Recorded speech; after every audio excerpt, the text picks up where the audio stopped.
Assalamualaikum warahmatullahi wabarakatuh. Kami dari kelompok 2 ingin mempresentasikan hasil makalah kami yang berjudul Teori Produksi Islam dan Teori Biaya Islam. Kelompok kami beranggotakan 5 orang. Yang pertama Andizar Sandini Pariyuki sebagai anggota, yang kedua Jose Arwando sebagai anggota, yang ketiga Niken Ayu Setiawan sebagai anggota, yang keempat Rian Rahmat I sebagai notulen, dan yang kelima Sylvia Dewi Saputri sebagai moderator. Baiklah, di sini saya akan menjelaskan tentang teori produksi Islam. Yang pertama ialah pengertian produksi. Produksi adalah menambah kegunaan atau nilai guna akan suatu barang. Kegunaan suatu barang akan bertambah bila memberikan manfaat baru atau lebih dari bentuk semula. Produksi dalam perspektif ekonomi Islam adalah terkait dengan manusia dan eksistensinya dalam aktivitas ekonomi. Produksi merupakan kegiatan menciptakan kekayaan dengan pemanfaatan sumber alam oleh manusia. Dari pengertian tersebut, dapat diartikan bahwa dalam ilmu ekonomi, yang dapat dikerjakan manusia hanyalah membuat barang yang dihasilkan. Dengan begitu, bahwa manusia hanya mampu membuat kombinasi-kombinasi baru dari unsur-unsur lama yang tersedia, yaitu alam. Yang kedua, tujuan produksi.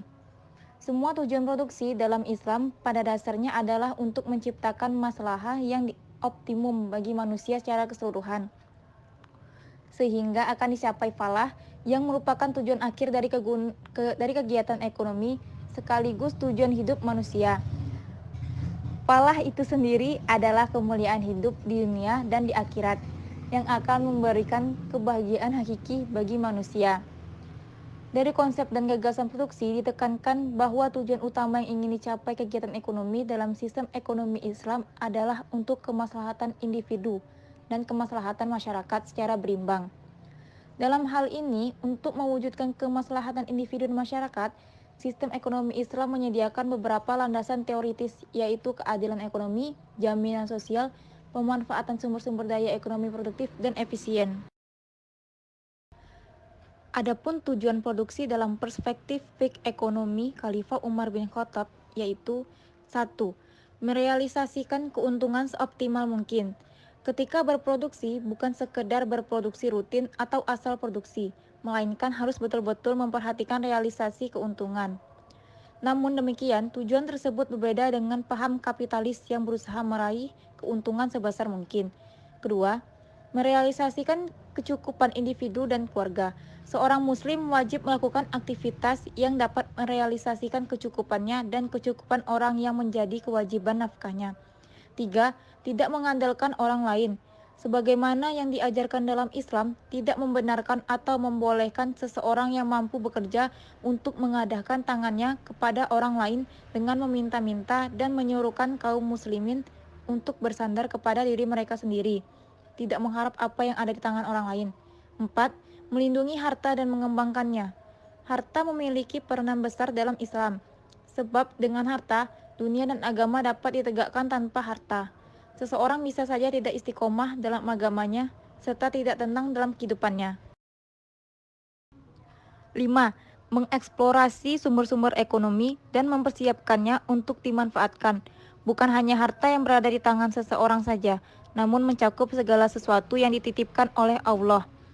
6. Pembebasan dari belenggu ketergantungan ekonomi dan takarub kepada Allah Subhanahu wa taala. Seorang produsen muslim akan meraih pahala dari sisi Allah disebabkan aktivitas produksinya, baik tujuan untuk memperoleh keuntungan, merealisasi kemapanan, melindungi harta dan mengembangkannya atau tujuan lain selama ia menjadikan aktivitasnya tersebut sebagai pertolongan dan mentaati Allah Subhanahu wa taala. Selanjutnya, C. Prinsip produksi. Prinsip produksi dalam ekonomi Islam yang berkaitan dengan Masjid Al-Syariah diantaranya: pertama, kegiatan produksi harus dilandasi dengan nilai-nilai Islam dan sesuai dengan Masjid Al-Syariah, di mana tidak memproduksi barang atau jasa yang bertentangan dengan penjagaan terhadap agama, jiwa, akal, keturunan, dan harta. Kedua, dalam prioritas produksi harus sesuai dengan prioritas kebutuhan, yaitu daruriyat atau kebutuhan primer, hajiyat atau kebutuhan sekunder, dan tahsaniyat kebutuhan tersier. Ketiga, kegiatan produksi harus memperhatikan dalam aspek keadilan, sosial, zakat, sedekah, infak, dan wakaf. 4. Dalam mengelola sumber daya alam harus secara optimal, tidak boros, tidak berlebihan, serta tidak merusak lingkungan. 5. Distribusi keuntungan yang adil antara pemilik dan pengelola, manajemen, dan buruh. D. Nilai-nilai Islam dalam berproduksi. Nilai-nilai Islam yang relevan dengan produksi dikembangkan dari 3 nilai utama dalam ekonomi Islam, yaitu khalifah, adil, dan takaful. Lebih rincinya, nilai-nilai Islam dalam produksi dapat meliputi 1. Berwawasan jangka panjang, yaitu berorientasi pada tujuan akhirat. 2. Menepati janji dan kontrak, baik dalam lingkup internal maupun eksternal. 3. Memenuhi takaran, ketepatan, kelugasan, dan kebenaran. 4. Berpegang teguh pada kedisiplinan dan dinamis. 5. Memuliakan prestasi atau produktivitas. 6. Mendorong ukhuwah antar sesama pelaku ekonomi. 7. Menghormati hak milik individu. 8. Mengikuti syarat sah dan rukun akad atau transaksi. 9. Adil dalam bertransaksi. 10. Memiliki wawasan sosial. Dan 11. Menghindari jenis atau proses produksi yang diharamkan dalam Islam. E. Motif berproduksi dalam Islam.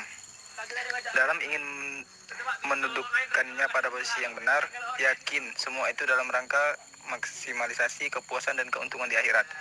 Motivasi untuk mencari keuntungan maksimal seringkali menyebabkan produsen mengabaikan etika dan tanggung jawab sosialnya. Segala hal perlu dilakukan untuk mencapai keuntungan yang setinggi-tingginya. Dalam pandangan ekonomi Islam, motivasi produsen semestinya sejalan dengan tujuan produksi dan tujuan kehidupan produsen itu sendiri. Jika tujuan produksi adalah menyediakan kebutuhan material dan spiritual untuk menciptakan maslahah,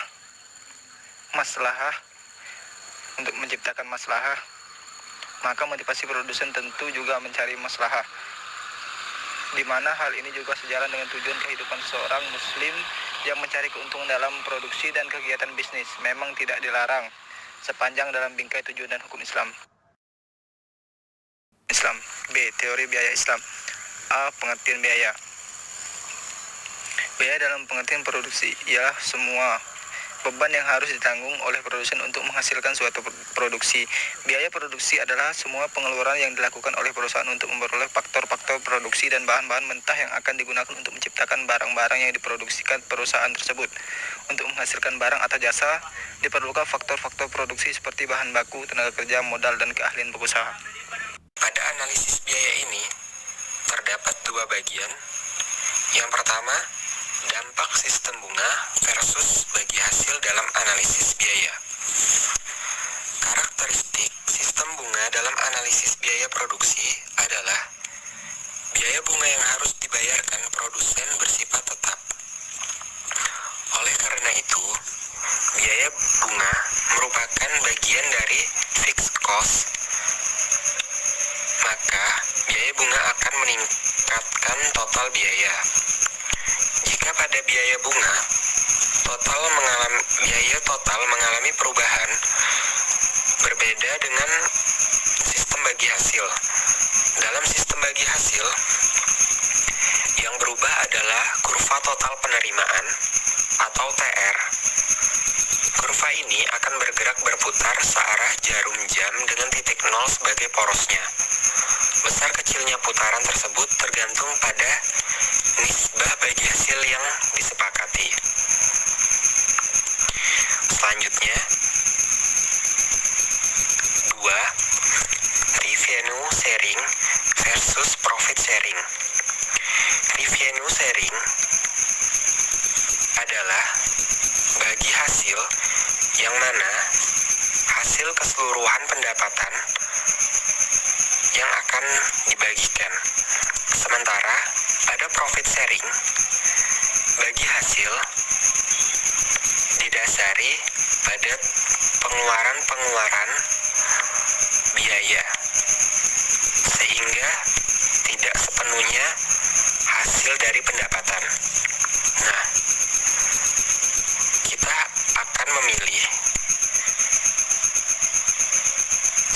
revenue sharing atau profit sharing sebagai pedoman yang harus disepakati sejak awal produksi. Garis biaya produksi. Dalam rangka efisiensi dan memaksimumkan keuntungan yang ingin didapat, maka perusahaan harus mampu meminimumkan biaya produksi. Maksudnya, dalam teori ekonomi, pasti kita akan berpikir untuk mendapatkan keuntungan yang sebesar-besarnya dengan modal yang sekecil-kecilnya. Nah, maka perusahaan akan berpikir seperti itu juga dalam membuat garis biaya produksi. Untuk itu, garis biaya produksi perlu dibuat suatu garis biaya yang biasa dikenal dengan ISO cost. Garis ini menggambarkan gabungan faktor produksi yang diperoleh dengan menggunakan sejumlah biaya tertentu. Dalam teori produksi ini, selain ada ISO cost, ada juga yang dinamakan isoquant. Isoquant adalah kurva yang menggambarkan gabungan kurva isoquant tenaga kerja dan modal yang akan menghasilkan satu tingkat produksi tertentu. Untuk penyederhanaan analisis, diasumsikan faktor produksi terdiri atas dua, yaitu tenaga kerja dan modal. Selanjutnya, pada bagian D, teori biaya produksi. Dalam jangka panjang, perusahaan dapat menambah semua faktor produksi atau input yang akan digunakannya. Oleh karena itu, biaya produksi tidak perlu lagi dibedakan antara biaya tetap dan biaya berubah. Di dalam jangka panjang, tidak ada biaya tetap. Semua jenis biaya yang dikeluarkan merupakan biaya berubah. Ini berarti bahwa perusahaan-perusahaan bukan saja dapat menambah tenaga kerja, tetapi juga dapat menambah jumlah mesin dan peralatan produksi lainnya. Sekian penjelasan makalah dari kelompok kami. Lebih dan kurang kami mohon maaf. Saya akhiri. Wassalamualaikum warahmatullahi wabarakatuh.